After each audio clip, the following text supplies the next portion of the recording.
¿Están escuchando bien, verdad?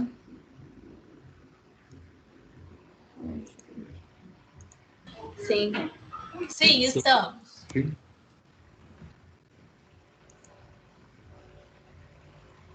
Bueno, entonces esta semana la clase es sobre el potencial de acción del músculo cardíaco.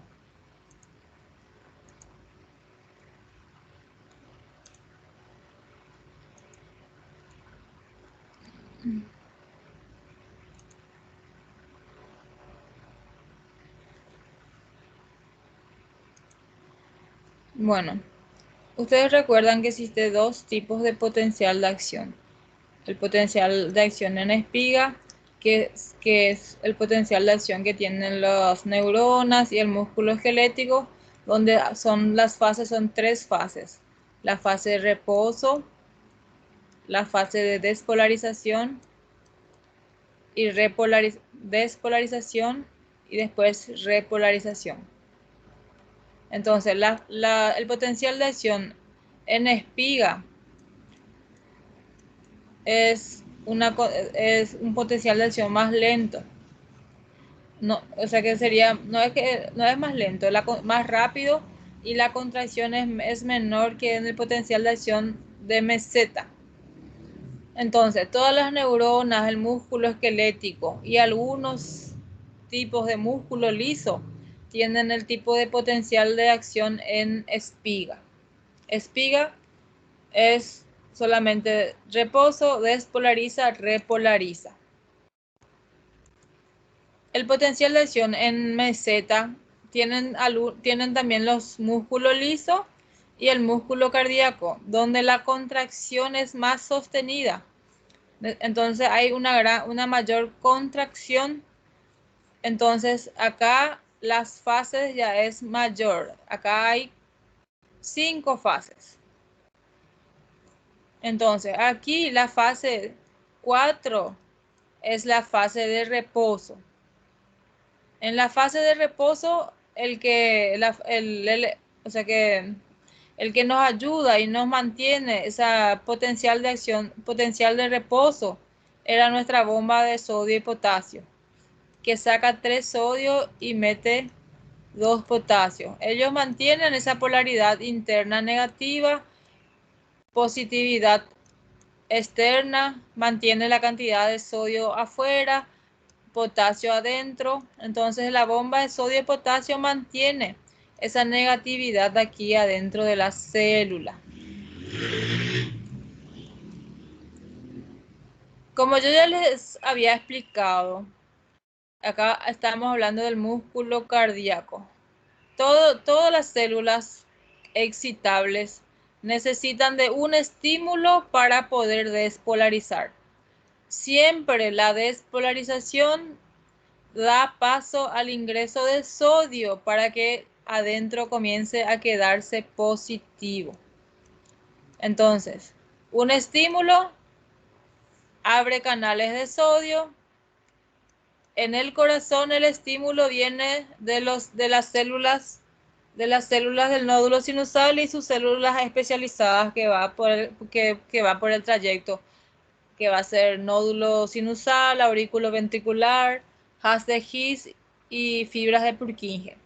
Entonces, ellas se autoexcitan. Y cuando ellas se excitan, también le estimulan a las células del músculo. Entonces, esa excitación permite el paso de sodio adentro de la célula. La misma cosa, recuerdan que toda célula excitable tiene un umbral. Si el estímulo es suficiente y llega al umbral, la membrana se vuelve muy permeable y entra una gran cantidad de sodio.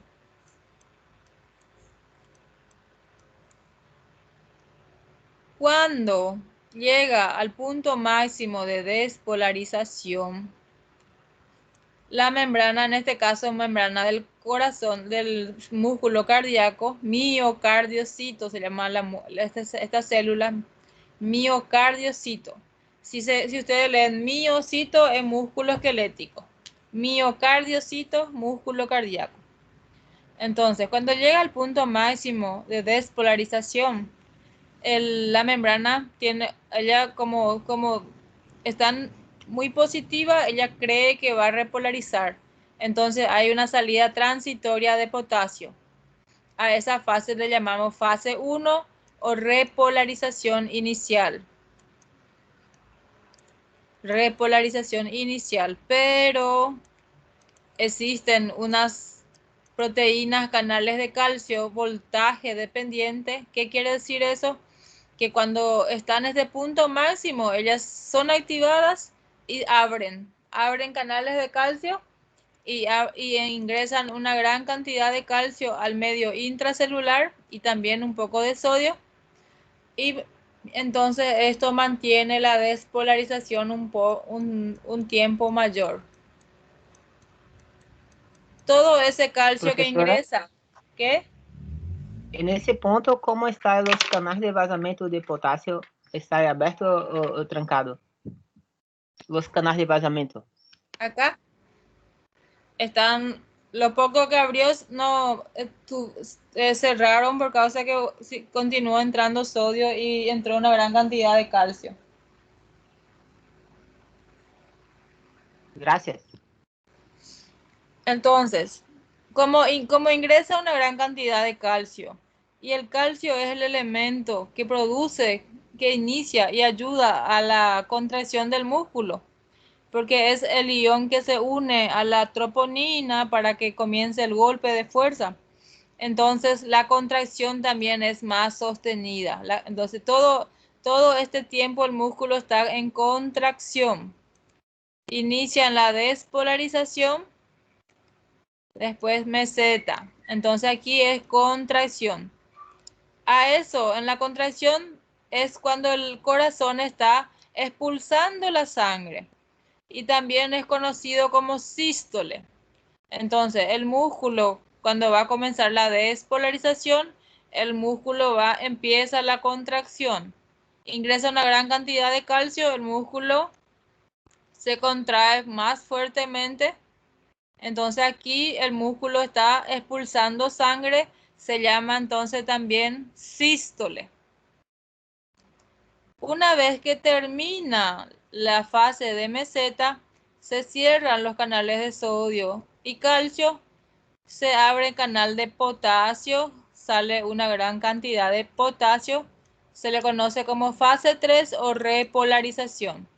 Aquí es repolarización inicial, acá solo repolarización. Sale una gran cantidad de potasio, acá el músculo va a volver a dilatarse, entonces acá se le conoce como momento diastólico. Diástole.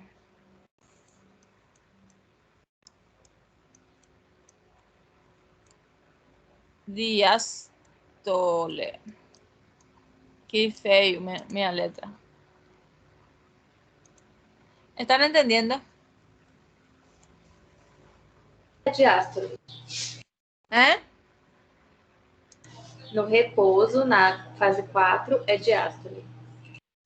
Sí, no, a partir de que comienza la repolarización, comienza la relajación. Entonces, a partir de la fase 3 ya comienza la diástole, hasta el final de la fase 4. ¿Entienden? La sístole comienza y se inicia con la despolarización. Porque aquí, una vez que comienza la despolarización, ustedes recuerdan que cuando la despolarización viaja y llega a los túbulos, eso permite que el retículo sarcoplasmático libere calcio y entonces acá ya comienza ya la contracción. Pero aquí sería la contracción sostenida. ¿Tienen preguntas?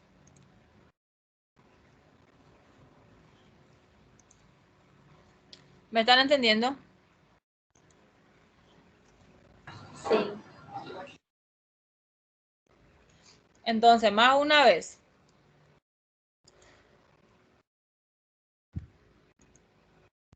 Reposo.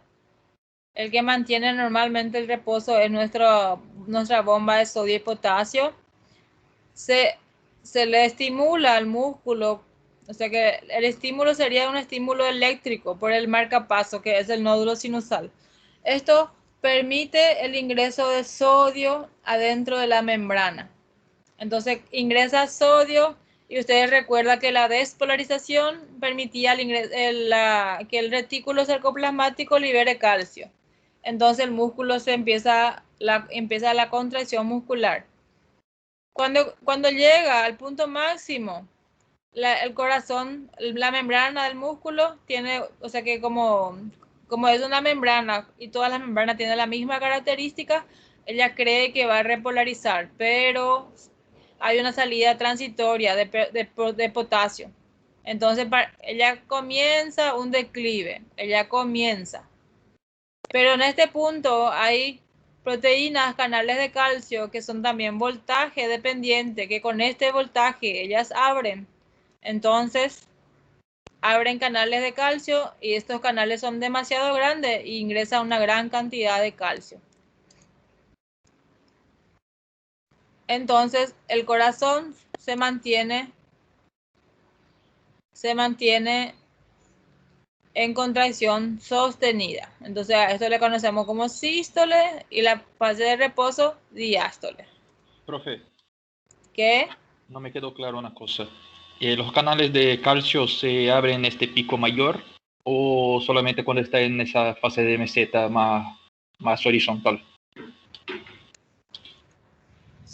Se abre los canales de calcio normalmente cuando estamos en meseta. Ah, sí, perfecto, gracias.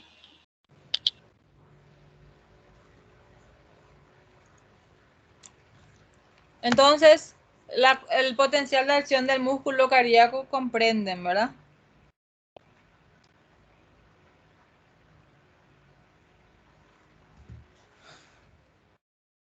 Esto es lo mismo. Reposo. Se estimula, empieza la despolarización. La despolarización conocemos como fase 0. Después, al final de la despolarización, hay un pequeño declive, una pequeña salida transitoria de sodio. Entonces le conocemos como repolarización inicial. Entonces, la repolarización inicial dura muy poco porque se abren canales de calcio, voltaje dependiente, ingresa mucho calcio al interior. Acá dice, calcio entra, potasio cierra. La compañera preguntó, ¿verdad? ¿Qué pasa en la meseta con el potasio? En este punto, potasio está cerrado. El potasio está saliendo, dice, ¿verdad? Sale. Ô, profe, e o potencial de descanso, ele varia um pouco de menos 85 a menos 96? El músculo ventricular, su potencial de membrana en reposo es menos 95. ¿Recuerdan cuando dimos aquella aula de potencial de reposo? El músculo del ventricular es 95. Y el de la aurícula creo que es 85. ¿Entendés? Sí, gracias. Entonces, repolarización inicial. Aquí sería la meseta con el ingreso de una gran cantidad de potasio.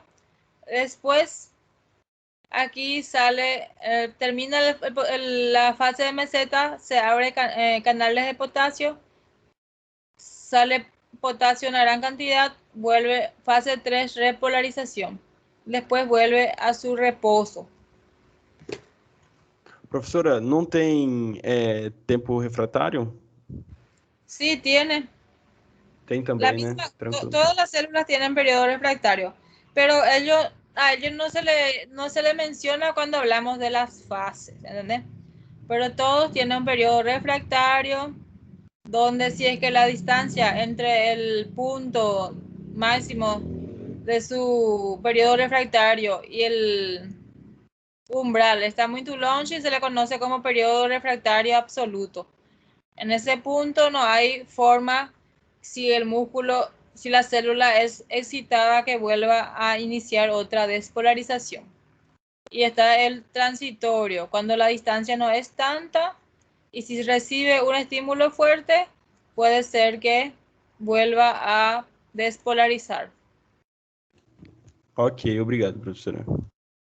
Pero el periodo refractario existe en todas, pero hay veces que solamente va a reposo, pero también puede entrar en periodo refractario, pero eso de aquí no se menciona como fase de un potencial de acción, ¿entendés? Prof, se for o refratário absoluto, o coração para de bater porque ele não consegue chegar ao umbral de novo? No, eso no tiene que ver el periodo refractario con parar de latir. ¿Por qué? Porque el periodo refractario dura milisegundos y tipo rápidamente él vuelve a su reposo. Esto de aquí no demora ese periodo refractario.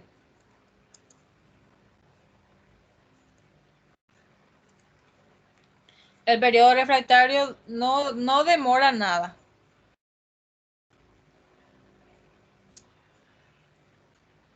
Prof, daí do período 4, nesse período refratário, ele pode ir para o 3 direto, né? Ou não? No.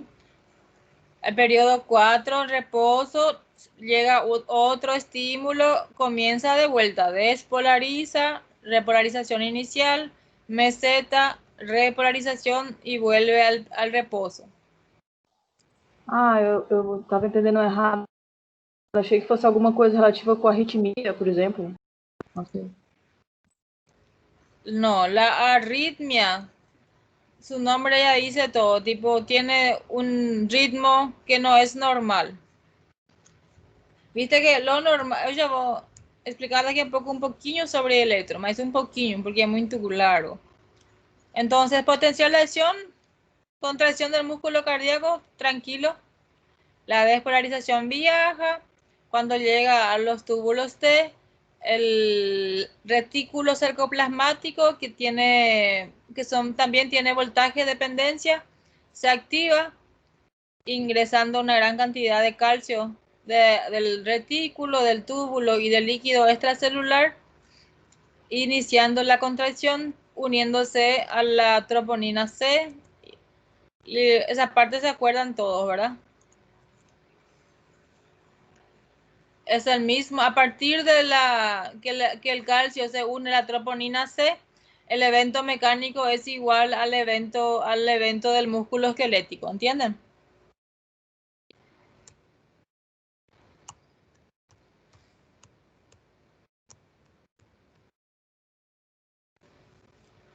Entonces, el corazón tiene su sistema de conducción, el que le estimula al músculo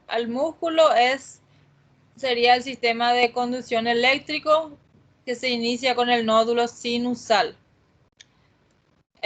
La arritmia normalmente es porque el nódulo sinusal estimula de muy mala forma a los músculos, tipo mucha descarga, poca descarga, o hay veces que hay problemas en la conducción de la aurícula, algunas veces va directo al ventrículo. Muchísimos problemas puede haber con la conducción, con este sistema de conducción del corazón, porque es el nódulo sinusal el encargado de estimular a estos músculos, ¿entienden? También reciben inervación simpático y parasimpático, pero el que le estimula para la contracción es el nódulo sinusal.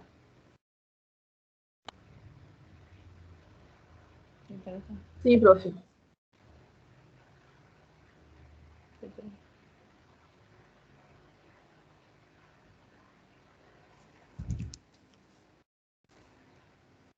Entonces, ustedes pueden ver acá, ¿verdad? Aquí se inicia Professora, ¿Qué? por favor, regresa a slide anterior. Slide. Ese. No, otro. Ahí, no sé cómo se habla anterior en español. Antes. Eso. Não. Depois, o que tinha locoração com os nodos sinusal, sinatrial. Outro. Adelante.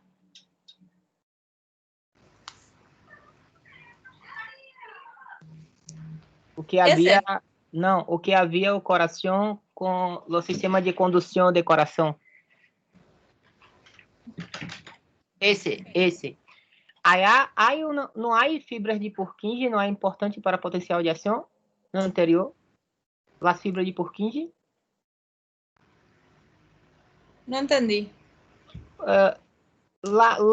Regressa à lâmina anterior, por favor.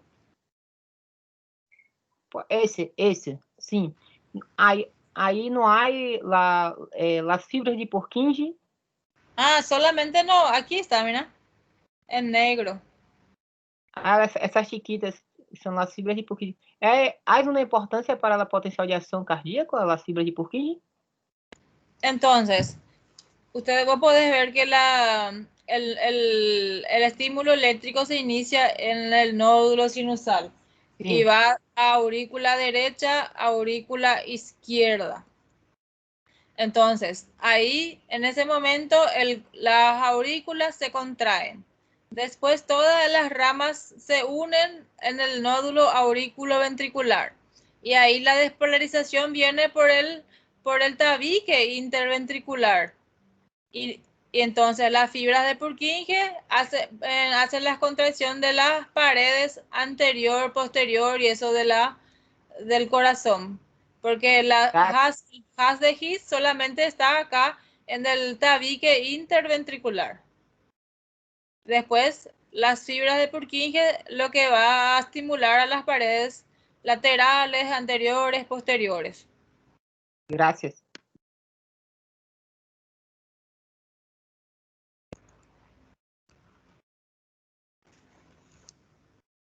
Entonces podemos ver como aquí en el momento que el nódulo sinusal inicia su despolarización, ahí en ese punto la aurícula se contrae.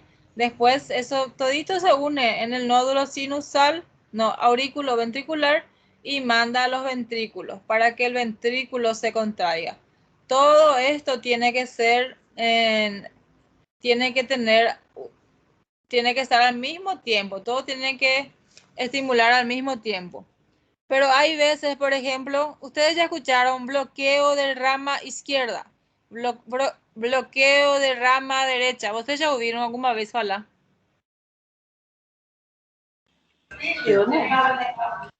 En problemas cardíacos, ninguém nunca ouviu. Bloqueio de rama, así, ninguém ouviu nunca. Não. Bueno, existen problemas donde a veces hay bloqueo de una de las ramas del nódulo sinusal o de Has de His o de las fibras de Purkinje. Mas vocês lembram que las células, ellas tienen comunicación unas con otras, ¿lembran? Que por más que vamos a suponer que esa rama está bloqueada. Por más que esta rama esté ya bloqueada, la despolarización ocurre con esta rama y como las células tienen comunicación, también viaja para la otra célula, solo que el tiempo demora más tiempo y eso da para perceber en el electrocardiograma, ¿entienden?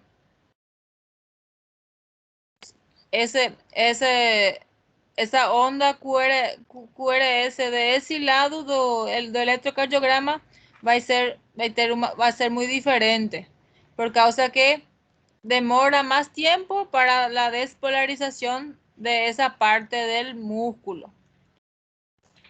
Pero ¿qué pasó?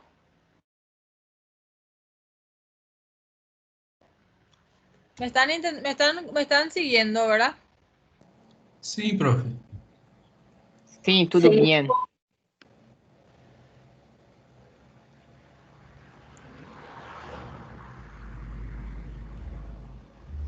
Entonces, a eso también se le conoce como ciclo cardíaco. El periodo que transcurre entre el inicio de un latido hasta el inicio del siguiente. Entonces, un ciclo cardíaco se inicia con una despolarización del nódulo sinusal hasta el final de los ventrículos. Entonces, todo esto ocurre normalmente 60 a 100 veces por minuto. 60 a 100 veces, 60 a 100 ciclos cardíacos tiene el corazón. El inicio es la generación de potencial de acción espontánea en el nódulo sinusal, que está situado en la pared superolateral de la aurícula derecha, cerca de la abertura de la vena cava superior. Entonces, el nódulo sinusal está aquí en la llegada de la vena cava superior, en la pared antero superior de la aurícula derecha. El potencial de acción viaja por las aurículas y de ahí va a los ventrículos mediante el haz aurículo-ventricular, que es lo que dijimos. Primero va el potencial de acción a aurícula derecha, aurícula izquierda. Después se une en el aurículo ventricular y va por haz de His a la parte interior del músculo y por las fibras de Purkinje a la parte exterior.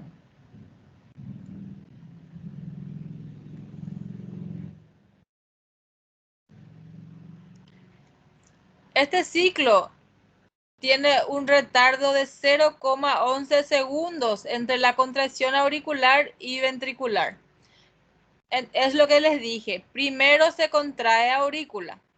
En el momento que la aurícula está en contracción, el ventrículo está en relajación. Está recibiendo sangre. Una vez que recibió toda la sangre de la aurícula, se cierran nuestras válvulas, el ventrículo se contrae. Existe un tiempo de retardo de diferencia de 0,11 segundos entre contracción de la aurícula y contracción del ventrículo. Estou falando muito rápido?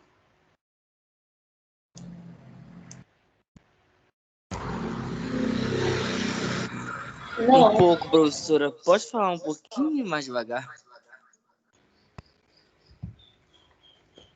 Sí, claro. Despacio. Bueno, existe un retardo, ¿cómo se dice retardo? Una tardanza, no sé cómo sería en portugués. Atraso. Un atraso. Delay. Retardo también.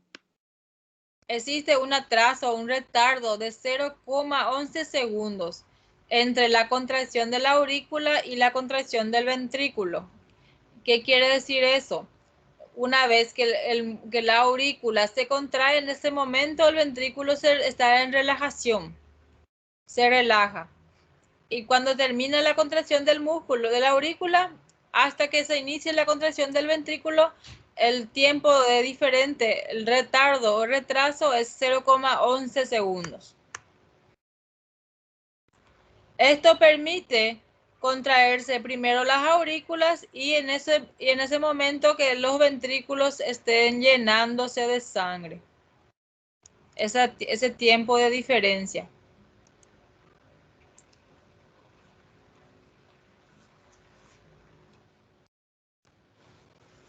Entonces, la diástole es el momento en que el corazón, o sea que la bomba está relajado.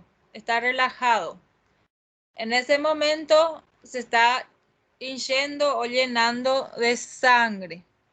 Entonces, diástole, el músculo se relaja para recibir sangre y llenarse.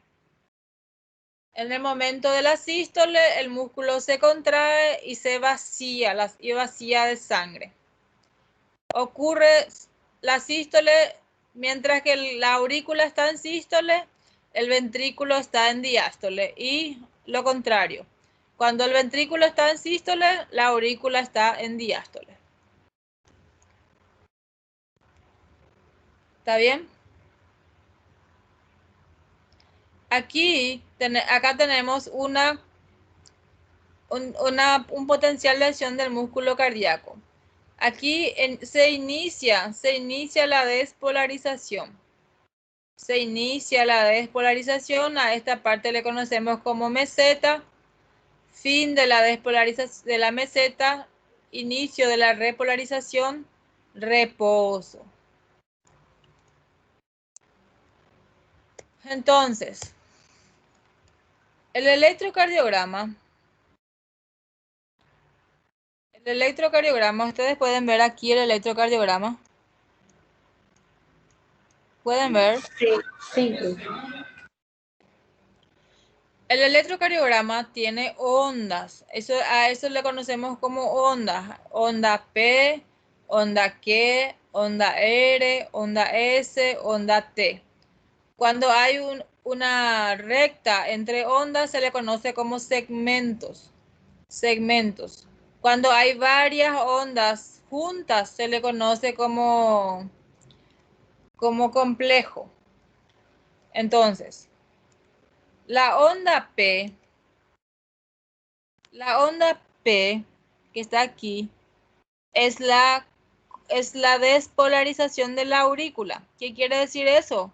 La contracción o sístole de la aurícula. Onda P. El complejo QRS es la despolarización del ventrículo. En ese momento el ventrículo se despolariza. Entonces inicia la sístole del ventrículo. Y la onda T es la repolarización del ventrículo. Entonces, onda P, despolarización de la aurícula. Complejo QRS, despolarización del ventrículo. Onda T, repolarización del ventrículo, o sea que la diástole, se inicia la diástole. Acá podemos ver en un aumento. Entonces, aquí comienza la despolarización.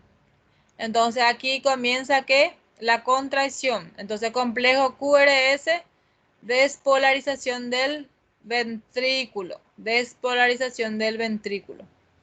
Aquí fase de meseta. Fase de meseta, el músculo está en contracción. Entonces aquí comienza la sístole. Acá podemos ver sístole. Al final de la meseta, acá termina la sístole. Acá repolarización. La repolarización del ventrículo. Acá se inicia la diástole. Aquí entonces, diástole ventricular.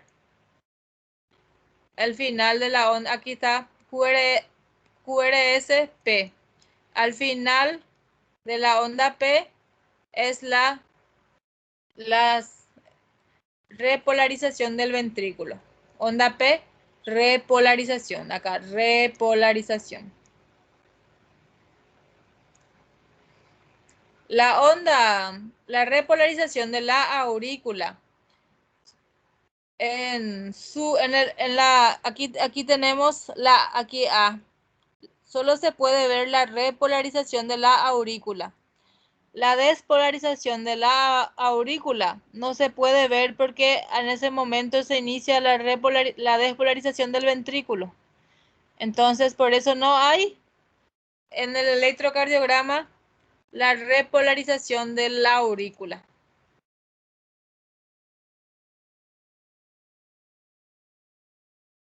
Entonces, esta parte solo estoy mencionando para que ustedes tengan una idea, gente, ¿está bom?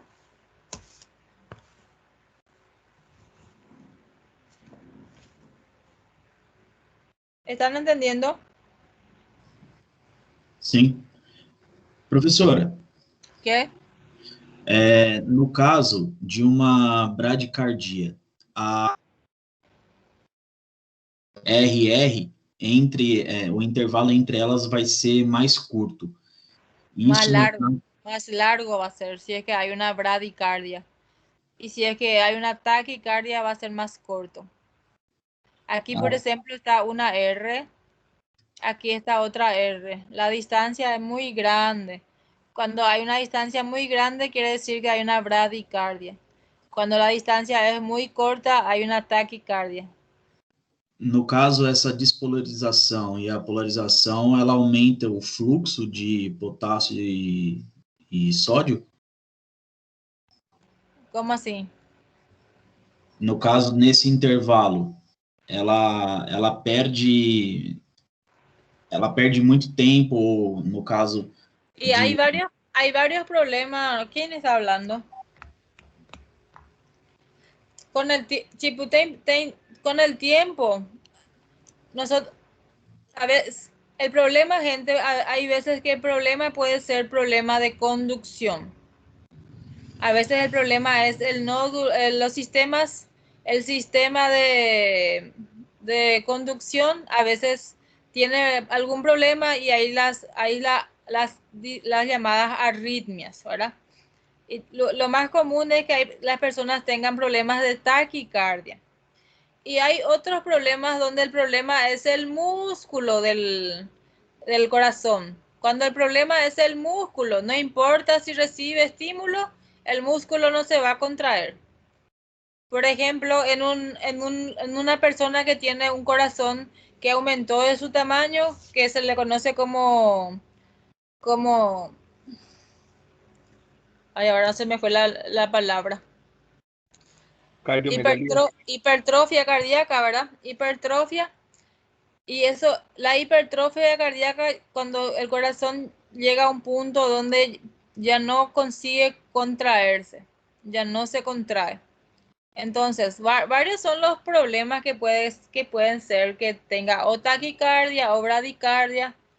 O sea que no hay así solamente a veces puede ser por problemas de aumento de sodio o porque hay poco potasio, pero eso ya es muy raro, pero hay también. Son varias cosas que pueden dar taquicardia, bradicardia, ¿entendés? No podemos hablar solo de una patología.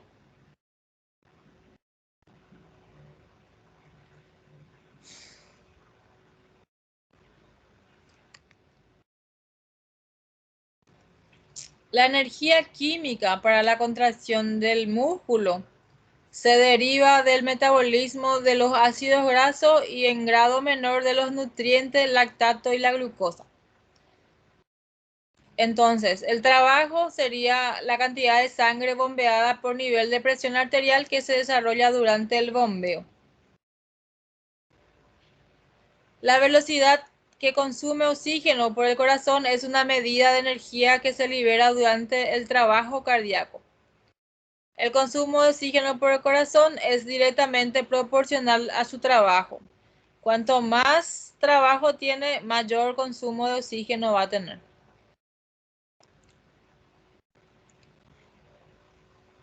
El corazón en reposo bombea normalmente de 4 a 6 litros de sangre por minuto. En ejercicio puede aumentar de 4 a 7 veces más este equivalente. Entonces, en reposo, aproximadamente el corazón bombea 4 a 6 litros. En el ejercicio puede llegar a 4 a 7 veces esta cantidad.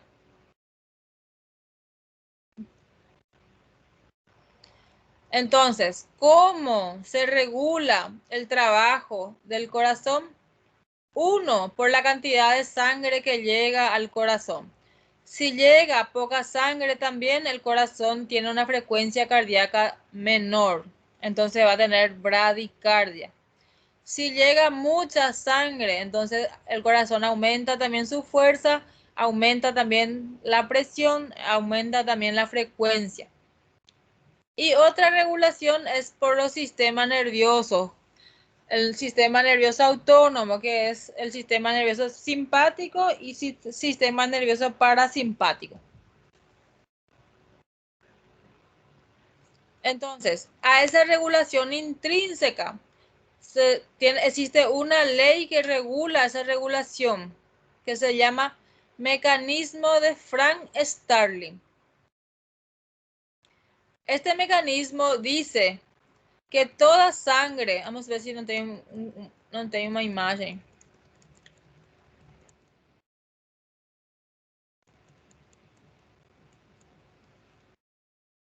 Toda la sangre que llega al corazón por las venas cavas, superior o inferior, cuanto más sangre llega, el corazón tiene que hacer más fuerza para expulsar la sangre a los tejidos. Entonces, a eso le conocemos como mecanismo de Frank Starling. El corazón hace mayor fuerza o menor fuerza dependiendo de la cantidad de sangre que llega a la aurícula derecha. ¿Están entendiendo?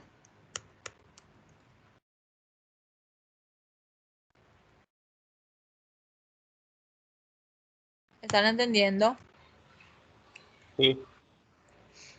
Sim. En otras palabras, el volumen minuto depende del retorno venoso. Si hay un aumento de retorno, entonces hay un aumento de volumen, el corazón hace más fuerza, trabaja más, aumenta frecuencia, aumenta presión arterial. Si llega menor, tipo en una hemorragia, va a comenzar a llegar menos. Y como el corazón, él trabaja dependiendo de la cantidad de volumen de sangre. Si comienza a llegar poco, el corazón va a comenzar a disminuir su frecuencia, disminuir su presión. Y si es que no se controla, el corazón llega a un punto que para. Entonces, dentro de los límites fisiológicos, el corazón bombea toda la sangre que llega e impide su acumulación dentro de las venas. Cuando llega una cantidad extra de sangre, el corazón aumenta, se dilata, con lo que aumenta también la fuerza de contracción y la expulsa hacia las arterias. A eso entonces le conocemos como regulación intrínseca. ¿Eso está bien? Profe, ¿Qué?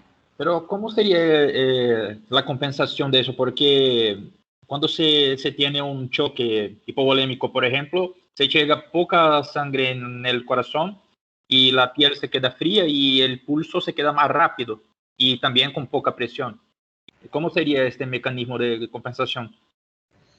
Bueno, cuando hay una disminución de la volemia por una hemorragia, por unos minutos, pero pocos minutos, si es que no se compensa, en el momento hay una contracción de todos los vasos sanguíneos, intentando mantener la cantidad de sangre que va al corazón.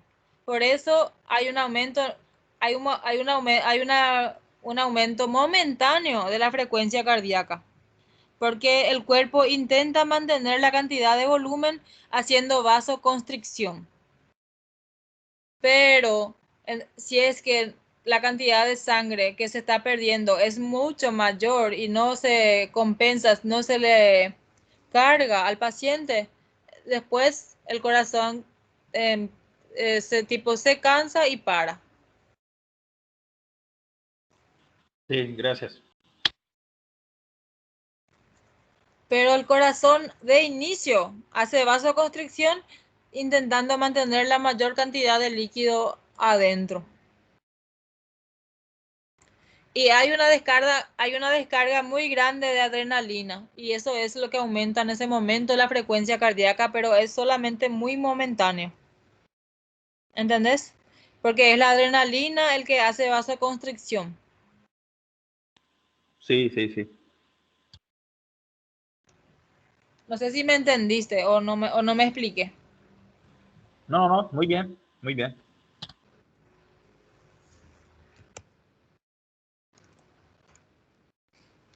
Y la otra regulación del corazón que ayuda a regular está dado por los nervios simpáticos y parasimpáticos. Ustedes vieron ya, ¿verdad?, en la anatomía que los tejidos tienen inervación simpática y parasimpática. Todas ellas inervan a todos los tejidos. Entonces, el corazón también tiene inervación simpática y parasimpática. Esta inervación también llega acá, viene a la cara anterior en la parte, también llega ramas al nódulo sinusal, a las células especializadas, que ellos descargan los neurotransmisores. Siempre, todos los tejidos tienen dos inervación. Una inervación simpática y una inervación parasimpática. Siempre uno de ellos va a ser estimulador y el otro va a ser inhibidor. En el corazón, el nervio simpático es estimulador. Entonces, el sistema nervioso simpático libera adrenalina. La adrenalina al corazón le estimula. Entonces, si es que hay una descarga, como estábamos hablando cuando hay una persona que tiene un accidente y tiene una herida, entonces hay una liberación muy grande de adrenalina para hacer vasoconstricción. Y eso al corazón le aumenta la frecuencia cardíaca. La adrenalina aumenta la frecuencia cardíaca y puede llegar hasta